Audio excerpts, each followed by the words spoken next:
నమస్కారం దుర్గా కుమార్ గారు. నమస్కారం సుధాకర్ గారు, మన వీక్షకులు కూడా నమస్కారం.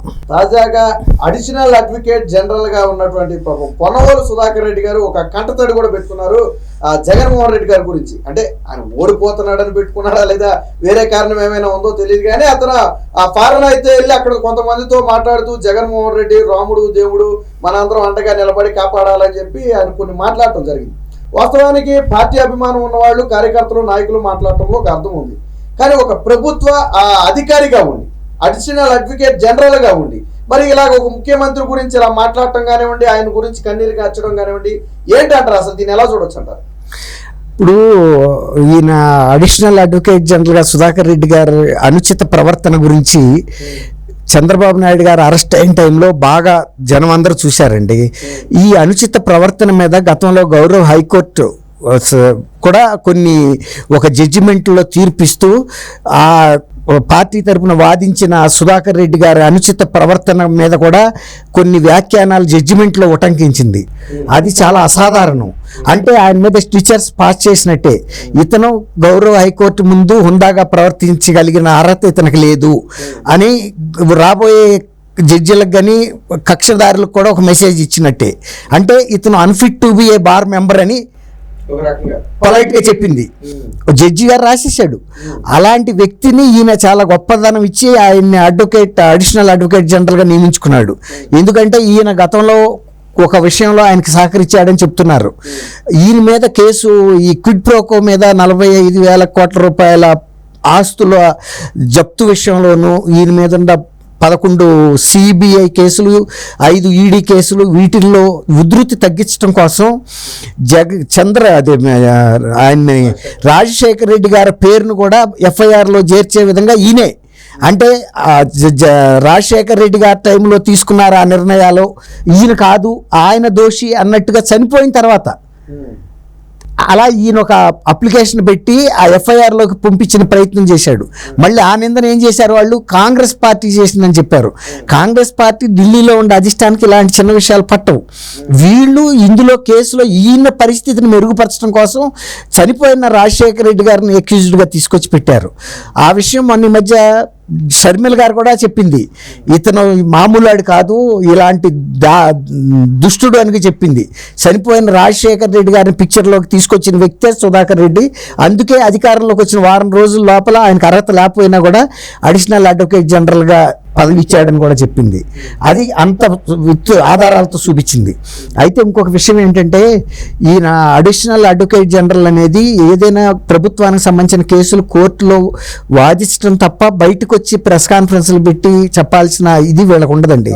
చంద్రబాబు నాయుడు గారిని అరెస్ట్ చేసిన సందర్భంలో ఈయన చేసిన ఓవర్ యాక్షను దేశ ప్రజలు అందరూ కూడా చూశారు. ఈయనకి అసలు విషయ పరిజ్ఞానం లేదు, న్యాయశాస్త్రంలో అనుభవం లేదు, మాట్లాడే తీరు కూడా తెలియదు అని కూడా తెలుసుకున్నారు. ఈయనలో ఉండే అజ్ఞానం మొత్తం ఆయనే వలగబోసుకున్నాడు ఢిల్లీకి వెళ్ళి. అప్పుడు సిఐడి సంజయ్ ఆయన అప్పుడు అక్కడ అరెస్ట్ చేశారండి.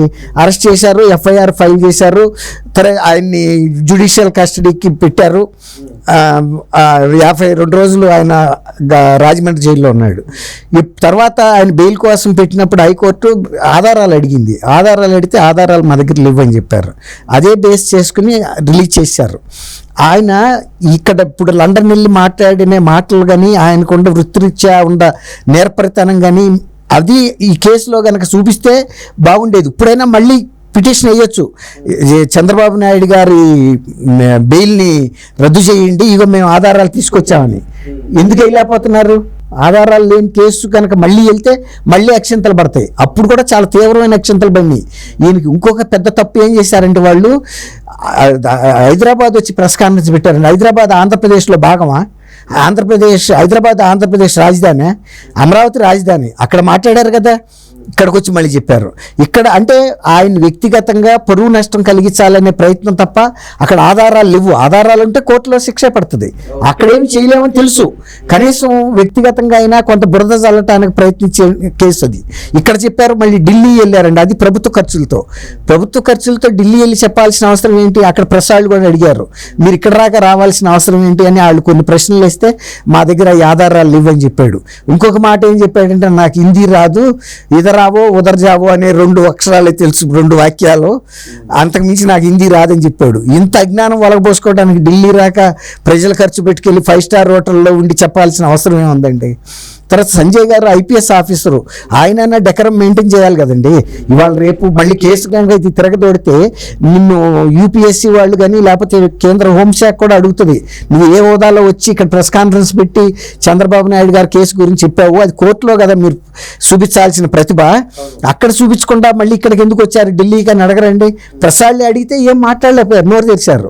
అట్లాగే నిన్న అక్కడికి వెళ్ళి లండన్లో మరి ఆయనలో పర్యటనలో భాగంగా ఈయన వెళ్ళాడా అంటే ఫాలో అప్ చేయడానికి తెలియదు మనకి, లేకపోతే ఈయన వ్యక్తిగతంగా వెళ్ళాడు.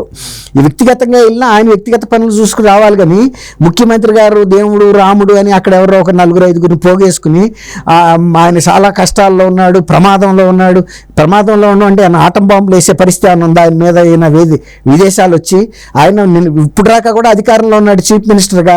ఆయన ఒక ప్రత్యేకమైన విమానంలో గంటకి 12 లక్షల రూపాయల అద్దెకి ఇచ్చుకుని విమానంలో వెళ్ళాడు. ఆయనకు వచ్చిన ప్రమాదం ఏముందండి? ఈయన ఎట్లా వెళ్ళాడో నాకు తెలీదు. ఇప్పుడు ఆయనకి ఆల్రెడీ ముందు 3 డిఎస్పీలు కూడా వెళ్ళారు లండన్.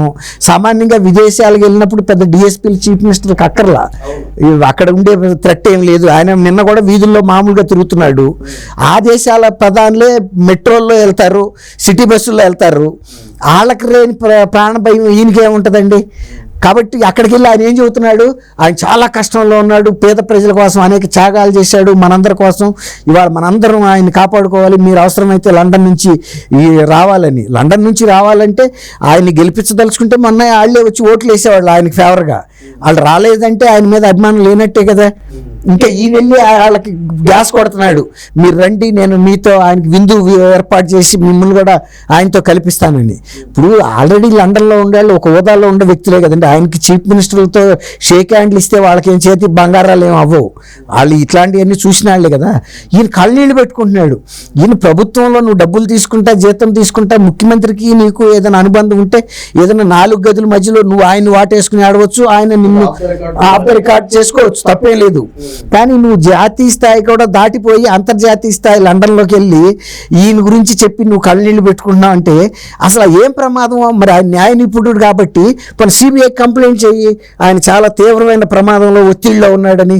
అయ్యేనా ఆధారాలు ఇస్తే Z+ కేటగిరీ ఇంకా ఏదైనా పై కేటగిరీ ఉంటే కూడా ఆ సెక్యూరిటీ ఇస్తారు కదండి.